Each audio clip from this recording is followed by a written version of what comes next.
And when I talk about this wave, this is the wave of automation in combination with machine translation in general when it comes to the translation industry. You're training the system with your voice, so then afterwards, once the system's been trained, do you still own the license to whatever that system's doing using your voice or not? During the course of doing LQA work for a customer, you're not LQAing your own work necessarily. So you might well be marking quality, marking the translations of a separate LSP. And welcome to Sladapod number 80. Hi, Esther. 80. Hi, Florian. How you doing? I'm okay. I'm in Waterworld. Sounds fun. I'm in Underwater World. It's I think this is the biggest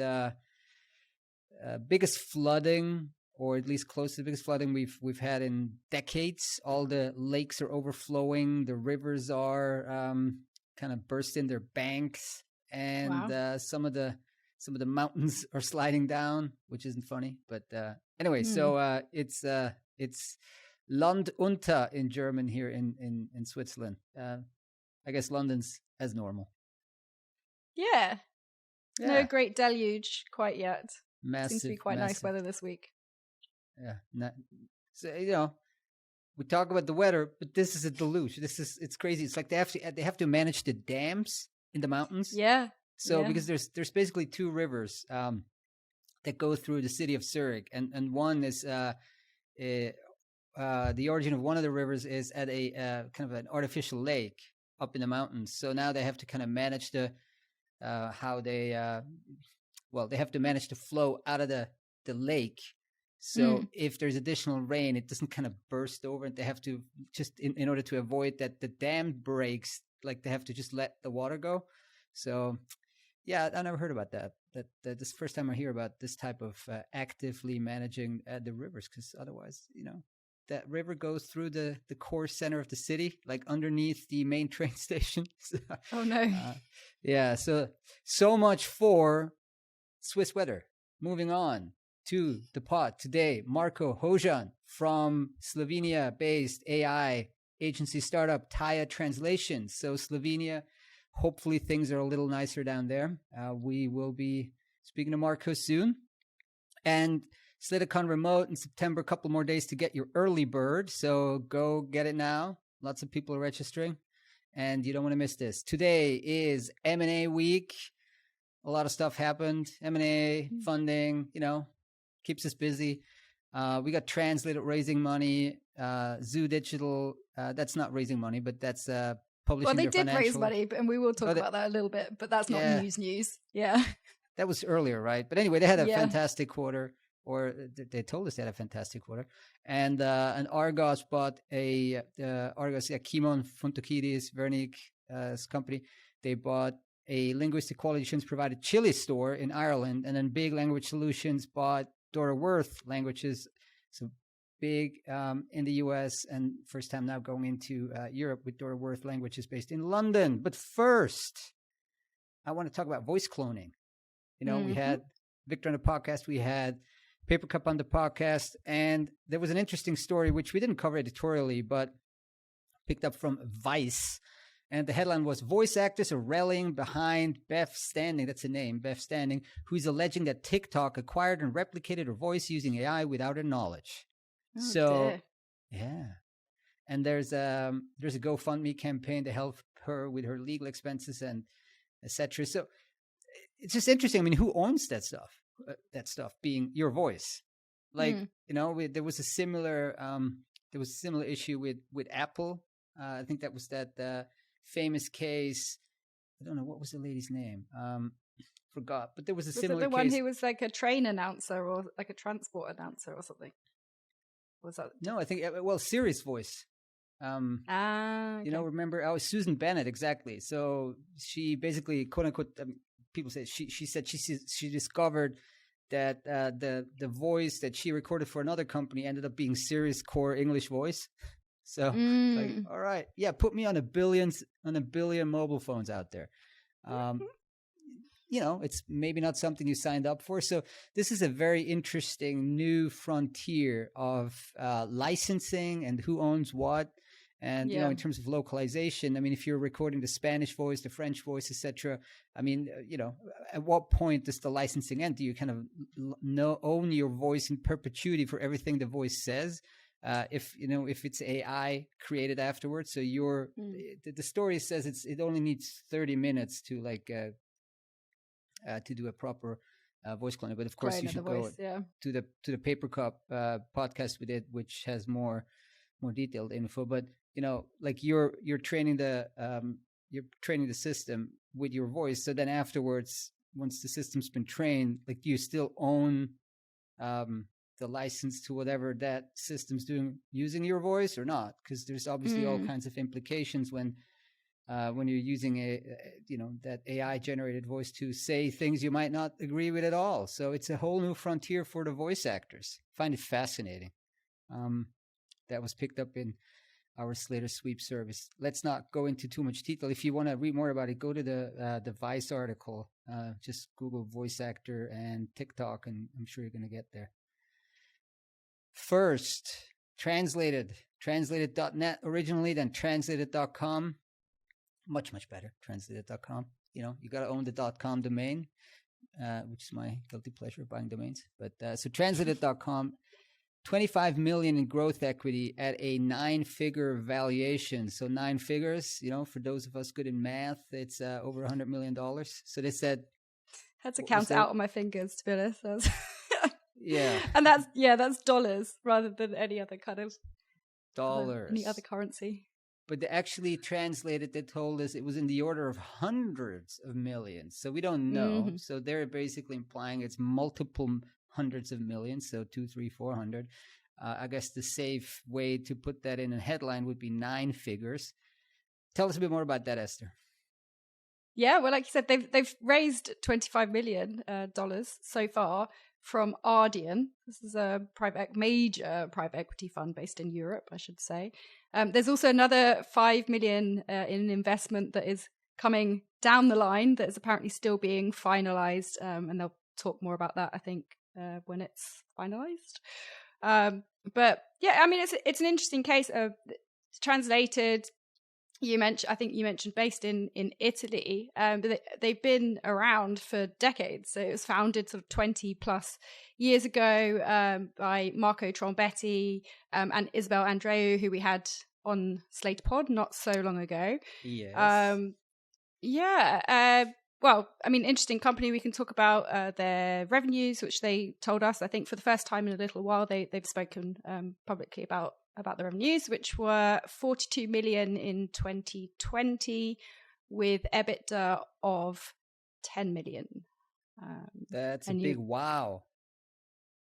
That's basically, roughly 25% EBITDA margin, which is industry leading. That's a very, very high profit margin for a translation company. Mm-hmm. That's what got them. Well, and they are actually forecasting. Oh, sorry to interrupt. I was going to say they're forecasting growth for 2021, both on the revenues and on the EBITDA. So they're saying forecasting around 48 million in revenues and 12 million in EBITDA, which would take them to pretty much exactly a 25% EBITDA margin, as you say. There you go, the super cycle. Super cycle, yeah. They've had good growth, apparently. Yeah. They've said they had over the last 15 years somewhere around 32% revenue weighted average growth rate. So yeah, we've spoken about Translated, I think, in the past, and obviously Isabel, when she came on the podcast, was telling us all about their transition, their shift from being a long tail translation company to making this shift into the enterprise, and yeah, I mean, it's a lot of money that they've raised now, so they have quite a lot of firepower. It's a big fund, right? Yeah. It's Ardian looked it up. It's actually an AXA. Is it AXA? I think it's AXA spinoff. One of the big. Well, AXA is kind of this giant insurance conglomerate, right? Finance conglomerate. Ardian is a spinoff. It's one of the biggest, if not, one of the bigger or biggest PE funds in Europe. And they told us they worked with them not because they made the best offer, but because they saw them as very founder friendly. The terms were very founder friendly. And so, yeah, that's it means this quote unquote support us in the long term more than any other funds we met. So probably a lot of funds were all over this, right? This is a highly profitable, healthy, growing company in a business that is growing at a good clip as well, and as we said in our super cycle theory, likely is going to actually accelerate growth, the language services that is. So I'm sure they got a lot of offers from private equity, and now they went with this one. Growth equity is this kind of post VC stage, right? It's not like the kind of turnaround private equity where you take a company that's been in business for a long time and you take it over and you try to do all kinds of things. I mean, growth equity is really like, okay, you're past that VC stage, you're 20-year-old solid business, very profitable, and now you want to give that extra kick. And I wonder what they're going to do with it. I don't think they've ever acquired anything, right? No, I mean, from what they said, it's all to pretty much invest in technology, hiring also, but I think focusing on building out more technology, more automation. And then Marco was talking about this human-machine symbiosis, which seems to be his brainchild potentially, but it's talking about human-machine symbiosis, which has been showing improvement over lots of years. They're working towards improving, developing that translation system to be able to give what they say the quality of the best professional translations. So instant and almost free. That's what they're working towards in theory. And Marco told us that this will arrive between 2030 and 2035. So in approximately 10 years, Translated believes they can offer this. Let's see. They have a lot of the pieces together. I mean, they were involved in MateCat, the cat tool. Modern MT. Modern MT, which actually has done quite well. So, and then they have all the knowledge from the early days of like the long tail. Like, how do you actually acquire a lot of clients? Now they have the high school, high campus. They have the enterprise knowledge. I think Airbnb is one of their clients. So yeah, it's a strong package, strong offering, good team, very startup-y. They have that campus, so they know how to grow kind of in a startup mode. So good luck to Translated. Congratulations on that. Let's move on to another company in a very, very different sector. We speak about quite often, again, because they're publicly listed, our friends over at Zoo Digital just, quote unquote, had their best quarter ever. So why, Esther, are they tweaking their strategy? It's a good question. I mean, I think it's off the back of 2020 and everything that happened there. But I mean, I'll go into a bit more detail just to preface that by saying that, I mean, the reason behind the story this week really was they had released their annual results. So published an annual report. They confirmed that their revenues were in line with previous guidance, so almost $40 million US. But interestingly, the services mix, so the mix of revenues had shifted quite a lot. Their financial year ends at the end of March, so it ran pretty much from March 2020 when COVID hit through to March just gone now. So in that period, they had approximately 51% in just over half in localization revenues. So that would be subtitling, dubbing, everything we think of with a traditional media localization provider. Compared to the year before when it was 70% localization. So that actually during the year, they saw a huge growth, more than double, I believe, in media services. So they're referring to media services now as the kind of term or collective term for things like media packaging, content preparation, the formatting. I think what we have discussed or talked about previously as digital packaging, but it's kind of part and parcel of becoming this end-to-end provider. So I think many of the major media localization providers would have this sort of full service going beyond the core localization of dubbing and subbing into helping prepare content for the different platforms. Did you know more about what exactly that involves? Because I can't really Not so much in the nitty gritty. I mean, Okay. I think it's a lot of what they were talking about last year when we were talking about back catalogue content. So this it is kind of linked to the fact that, and we're kind of going down the rabbit hole a bit here, but it's kind of linked to the fact that there were no new media productions or very few media productions during COVID, which meant that a lot of the Zoo's customers or, the Hollywood or streaming platforms were not bringing out new releases, but they were repurposing their old content for distribution on different platforms. So this meant that while some of that content obviously already existed, it sometimes already existed in multiple languages, which meant that, for example, subtitling was no longer as in demand in 2020, because maybe those previous bits of, I don't know, series, films, etc., were already subtitled, but maybe they'd been originally aired on TV, on broadcast TV, so you had to repackage it. It's sort of like what we would consider in core translation as file preparation, just making sure that your content is suitable for the distribution channel effectively. Yeah, that goes beyond my expertise. I think we should look I think you can see that I'm kind of struggling to articulate exactly what it is, but I think without going into too much detail, it's kind of everything that happens upstream, downstream of subtitling, dubbing, in order to prep and package the content for release. Interesting, because we also, in past episodes, maybe like 6 months ago, we also used that back catalog argument as kind of one of the drivers for subtitling and dubbing.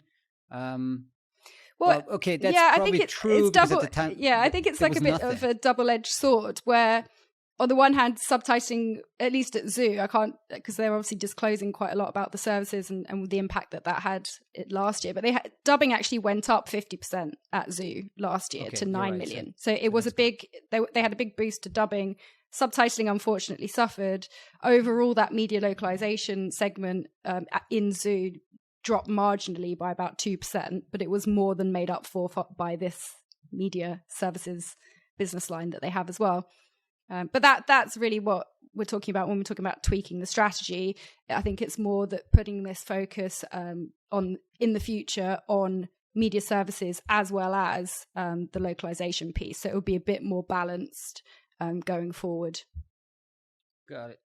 Okay. In Ireland, a spicy acquisition by Argos, multilingual, Poland-based, also US-based Argos Multilingual, owned by Kimon Fontokidis and CEO'd by Veronique Osakaya. So they acquired Chili Store, a language quality assurance provider. Gotta admit, did not have them on my radar. So Chili Store is doing roughly $3 million in revenue, apparently, and they disclosed that. That's interesting. So they said they paid about 70% of their that's roughly $2+ million. 2.1 million. 2.1 million for this acquisition. 12 employees, healthy EBITDA margin. Overall group now, Argos Group, 180 employees, roughly on track to generate $35 million in revenue. So we have three companies in the same ballpark, right? So translated, it's tracked to be 48. Zoo is about 40, and now Argos is doing about 35. So it's similar. What would that be in? Close to leaders. Is that leaders, right? Okay, that's in the firmly in the leader category of our LSPI. So Chile, not translation. No, there is a market for pure LQA, which I find fascinating. I mean, sometimes the translation localization sales cycle is complex, but now you got to go into a kind of an LQA sales cycle. Now, Ireland is a good place for that, I would assume, because all of the software development, all of the big tech companies headquartered there since the kind of the mid-90s, right? So it has this historic software localization, legacy, I guess. It's an interesting first acquisition for Argos, and they've done a few others actually, two previously, I think. But not since Veronique took over as right. CEO. Yeah, Kimon handed it over to Veronique. Veronique, prior to that, she was with a lot of companies. We should probably bring her on the podcast. She was, I think, early on Lionbridge, and then in her most recent role, she was CEO of Explanation, and before that, folded into, or as that was folding into LanguageWire. Now Argos, and Is there anything else we want to mention on this one? Very, kind of interesting first expansion in not a different vertical, but a service. Yeah, exactly. Interesting add-on in terms of LQA, not translation, as we said, but I think it's designed to help service tech customers on the one hand, also life sciences customers they mentioned in the piece. And one thing that I found interesting is that during the course of doing LQA work for a customer, you might be you're not LQAing your own work necessarily. So you might well be marking the quality, marking the translations of a separate LSP. So there you go. That's I don't know. I guess they're professionals. They're professionals because interesting dynamics though. Because if you're pure play LQA, then obviously you're not a party to it. But if you're an LSP with an LQA, then let's talk to Keeman about it. It's probably blind in the sense that you don't necessarily know whose work you're marking. True. You would hope, or you would think maybe in that kind of setup. So moving on across the Atlantic and then back again. Jeff Brink, CEO, Big Language Solutions, backed by private equity. They bought Dora Worth Languages, one of the most, the most longest established LSPs almost in the world, I'd say, right? So Dora Worth has been founded nearly 60 years ago by the mother of the CEO, current Samuel MD, Worth, current MD. We're in Britain, so it's managing director, not CEO. Samuel Worth. So transaction closed on July 1st. Dora Worth is a life sciences specialist, which there are increasingly fewer and fewer dedicated life sciences specialists. So congratulations to Big Language Solutions. Really complements their portfolio, right? They run a so-called buy and build strategy where you buy an initial company and then, with the help of private equity, you buy additional companies. So they bought Pro Translating 2019, Florida-based healthcare specialist ISI in 2020. OPI provided Language Link, OPI over the phone interpreting Language Link in 2021. We recently spoke about it. So Dora Worth, they said they will retain their brand, will be co-branded as a big language company. I think they've done that with the other businesses as well. So it's becoming a kind of a deliberate conglomerate. And this is, as we said, Big's first outside of the US acquisition. So hopping over into, somewhat familiar, at least kind of closely connected, the UK. So it should be well done. And did they speak a bit more about future M&A? What's the plans there? Yeah, I think it's still going, that roll-up strategy, so ramping up by the sounds of it. And Jeff Brink said to us that over the next 18 months, they're expecting to close multiple international deals to complement our existing global footprint established by Big family of companies. And they have a revenue target of around $90 million in 2021. But Jeff said that depends in part on the timing of subsequent acquisitions, of course.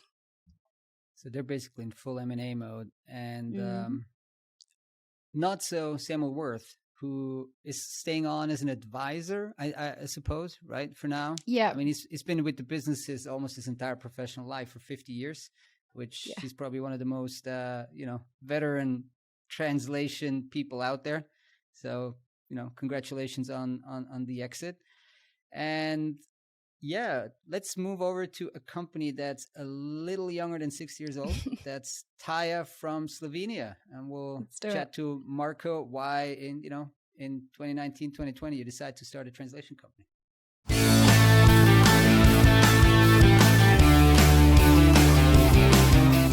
And welcome back to Slater Pod. Today with Marco Hosjan, co-founder and CEO at Taya Translations. Hi, Marco. Hi, nice to be here. Thanks so much for taking the time. Marco, where does this podcast find you today? What city, what country? Slovenia, Ljubljana, my home city, my hometown. Actually, I'm kind of stuck here for the last year. My wish was to be in London, where our HQ is, but since COVID, I'm waiting for them to open up. I think the whole Central Europe is green, but for the UK, we're all amber. So I'm waiting for this to change. Yeah, you sound like a pro with all the colors. I mean, I barely left the country, maybe once to northern Italy since this whole thing started. So, well, and it keeps changing soon as well. We've got green, amber, red, and then it's all shifting. So yeah, and at the same time, we're filling the Wembley. So yeah. Anyways, hey, Taya Translations. But first, about you, maybe a bit of a personal background. What was your story before you went into the translation business? What got you into the translation localization business? Just tell us a bit more about yourself, personal background. Sure. I'll try to be concise as possible. So I'm generally a serial entrepreneur. I'm an economist, passionate about leadership. So I started 6 companies already. I actually had successful 2 small exits. 2 of the companies that I founded are still alive. One is the language school and one is Taya.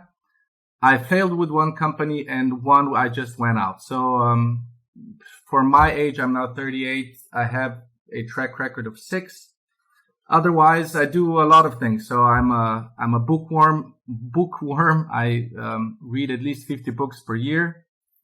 I'm a passionate sailor. So one of my businesses was I made the biggest nautical school here in the region.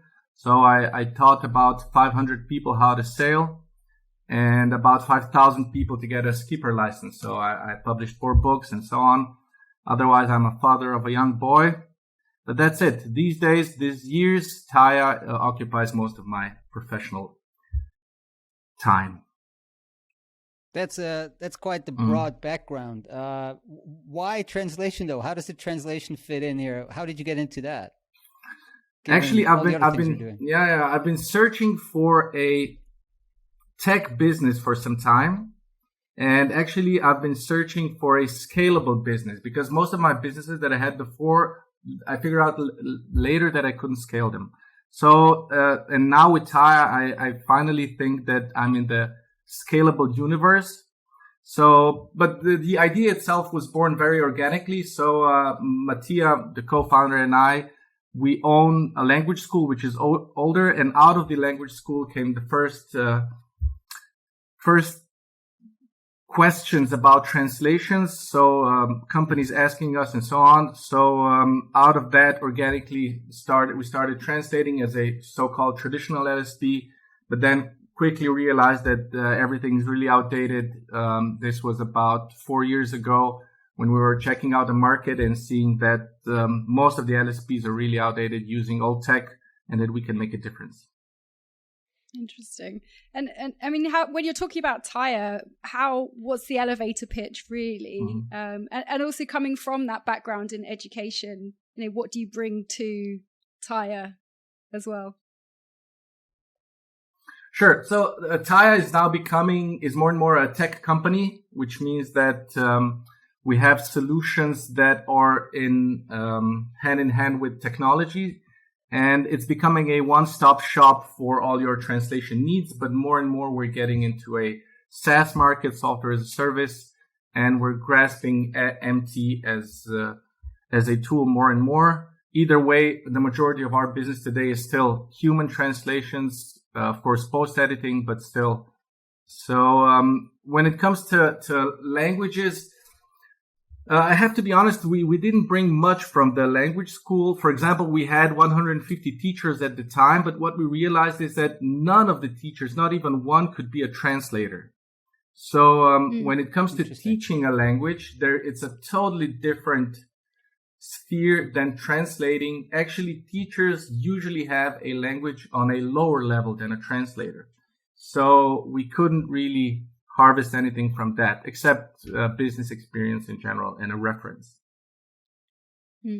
That's so interesting. I mean, I've been thinking about potentially expanding our coverage into the language learning space, but I just never really found where it overlaps. It seems just a very different market, right? I mean, translation's mostly B2B. language learning is kind of B2C unless you go into the EF, kind of the super corporate space, and there's only a handful of companies, right? So it's basically B2C, tiny language schools everywhere, or then like super big EF type of thing. So would you concur? Like there's not much kind of overlapping except the language part, I guess. Yeah, there isn't. So it is mostly a B2C market, but it is very interesting. And now in Corona times, most of the SaaS products like Duolingo or similar, they've really risen. Yeah. Mm-hmm. So actually what's missing now is that people still combine traditional schools with software like Duolingo. There isn't still like a one solution for all where you can really learn the language online, but I hope someone will make it. So coming back to Thailand, tell us a bit about the current team size. You mentioned the HQ is in London, and what's the role and involvement of your co-founder, Mattia? Sure. If I start with him, so this is a difficult question, but I would say that we are a perfect match, like yin yang. We're very different personally, but we get along. He's much stronger in the technical side, while I'm stronger in the business side. So he's actually for me a perfect partner to have. Otherwise, we have 30 employees now all around Europe, mostly in Slovenia still, but now in Cyprus, Spain, and UK. That's why I'm really eager to go to the UK. So the culture that we've set up here is really positive, I would say, and I would like to do the same in the UK. So, but I'm very proud of the team that we have now. I've managed many teams from a few to up to 100, and this is the best and the most motivated team I've ever worked with. So, when I mentioned the culture, we really went onto the edge with autonomy, mastery, and inclusivity, which means that I really push myself to have less power and less decision each day, so that people really can be autonomous and learn. And with the inclusivity, for example, we just started an ESOP program where we will include everyone in the company. And I think all this culture that we've created really helps the motivation that I'm explaining. So do you guys, what's the kind of the team setup? You have a fair amount of project managers, maybe customer success, but probably no internal linguists. Is that correct? We have 4 internal linguists out of 30. So 3 of them are actually full-time translating, but this is from early beginnings. So we're not planning to really expand on the linguist part, but mostly on the dev, research part and marketing. So what we have departments are marketing, sales, PM, vendor management, HR, admin, and development.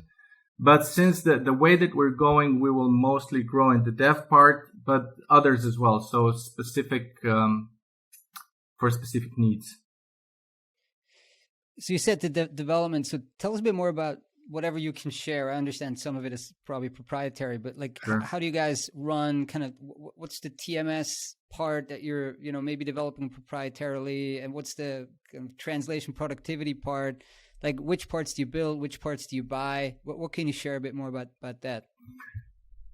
For now, the whole sort of philosophy of the company was that we insource things, which means that we insource our team. We don't outsource any of the development or marketing, very rarely.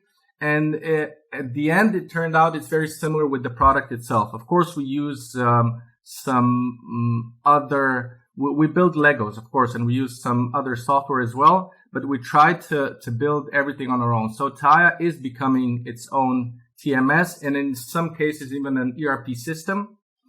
When people really see the details of Taya, they ask us, okay, you can sell this to other LSPs, but this is not our goal. This is something that we don't want to get into. We want to build this for ourselves and for our customers at the end. So this is it, in a nutshell. And when we talk about like machine translation, like are you connecting to some third-party big tech engines? Are you building some of them kind of from scratch from like these open source frameworks, or how does that work? Yeah, both. So we're combining several different neural networks into one.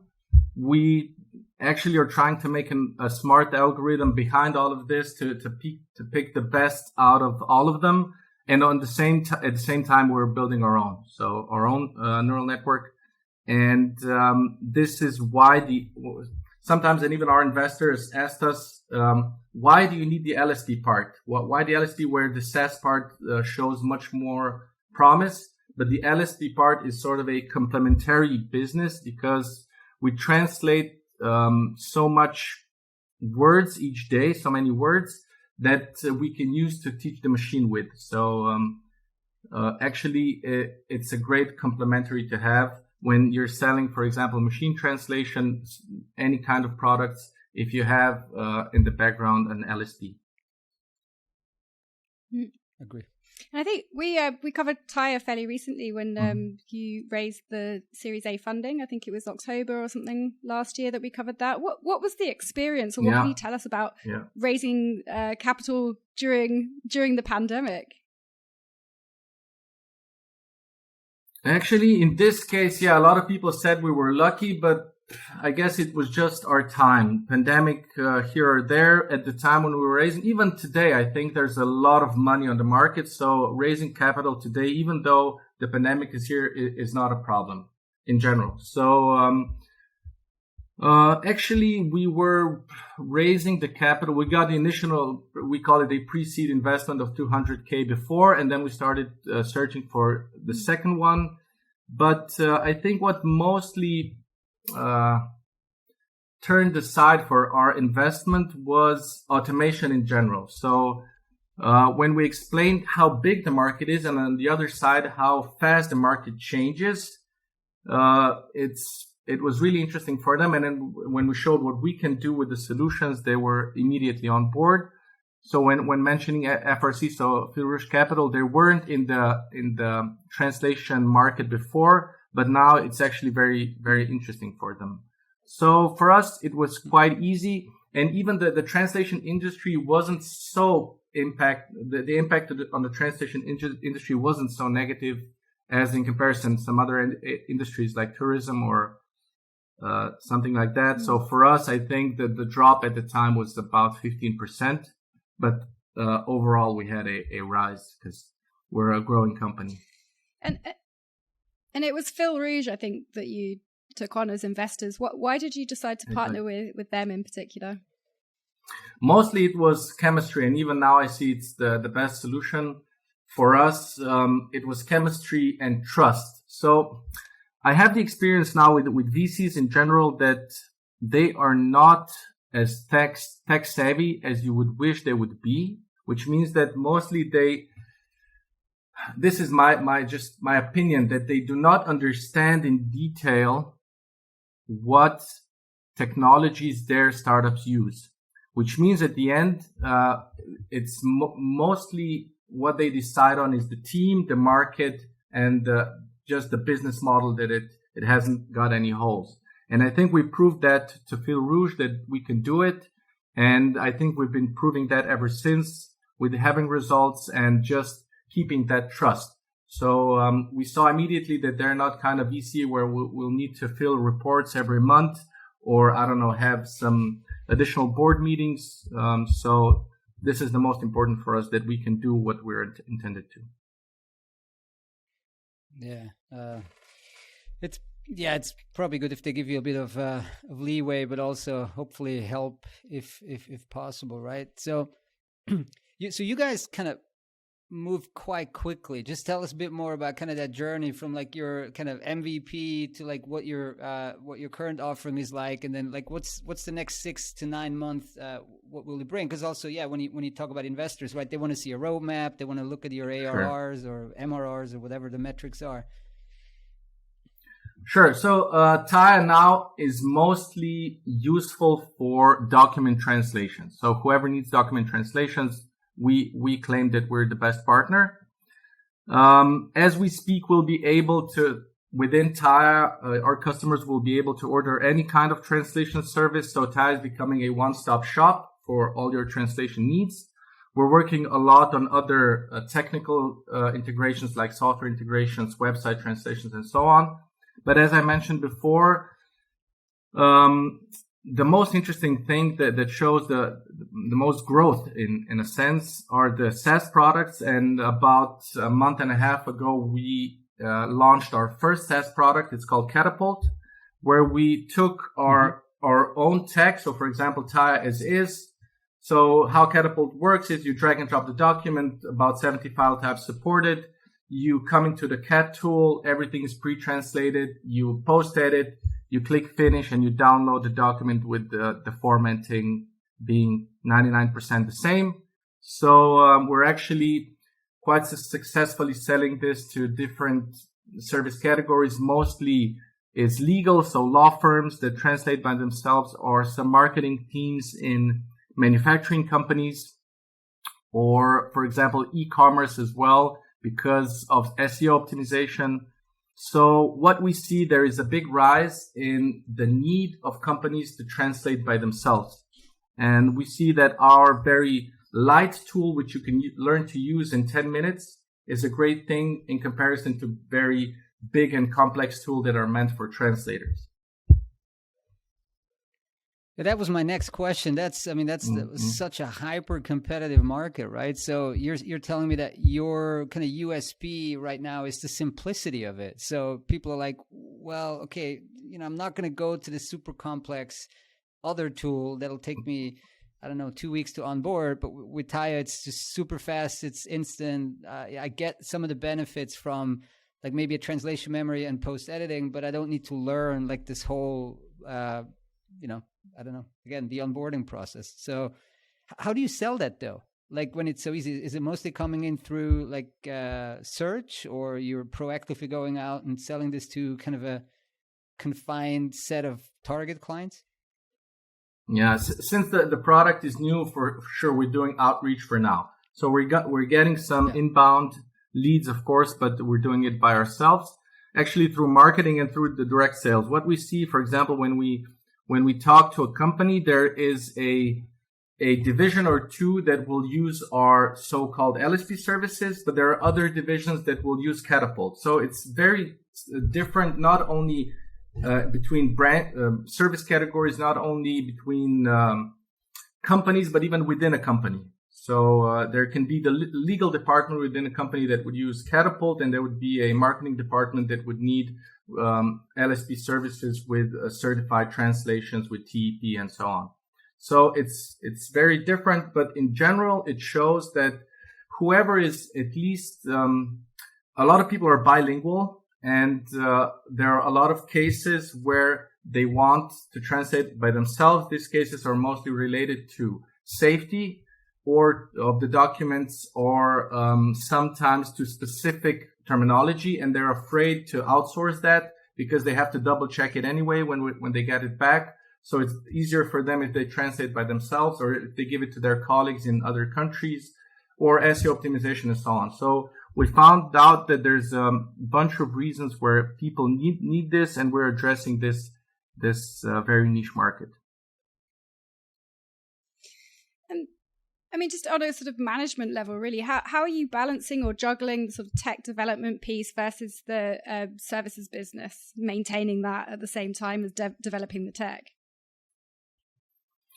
Yeah, with a good team. So communication here is key. So a lot of input comes from sales and PM and goes directly to dev. So we have gazillion of different meetings. We need to make really a lot of decisions where to go, because if we were to listen to our customers, we get about 5 different wishes each day what they would want. They would want this button, this function to do this, that. But we need to keep our focus, and we're just trying to see what the trend is and go into that way. So for now, as I said, Taya is becoming a one-stop shop. Automation is the middle name of Taya. So our goal is 95% automation of the PM process, about 90% automation of the VM process, and so on. We could automate part of the marketing and sales, Of course, not all of it, never. But the automation of these processes brings us additional time. So our services can be faster, lowers our cost, and so on. So, of course, we're looking for new developers every day. They're very difficult to get, but our current team does the job for now. Yeah, I was going to ask you about that. I mean, finding talent. Okay, even if you have raise some funding and can kind of almost play the startup game, right? For a more traditional company, it's probably super hard to hire. You at least have that edge of being a VC funded startup. But like, how do you do that? I mean, do you mostly recruit in like domestically or globally, or like how does that work? We try to be open as much as possible. So we do it globally, but as it happens, most of our employees are European for now, all of them actually. And I think the most positive side when it comes to, there are two positive sides when it comes to employing for developers is that we have our own product. For example, developers in general don't like to work for agencies where they need to work on a different product each month and so on, just some repetitive services. And the other is the culture that we've built. So we're putting a lot of emphasis on that. We, as a very young and small company, we were 15 people only. We employed our first actually head of HR, and we're putting a lot of emphasis on the team feeling good, learning each day, growing the ambition of the team. So whoever joins us immediately gets the feeling that we live our values. Got it. Yeah, and what you mentioned before is very important, that you keep kind of that discipline, right? When customers come in and every day, like there's 10 new feature requests, but you actually want to keep the product simple and focused, right? I'd imagine it's very tough to say no, but also you know that in the long term, it's probably better for the product.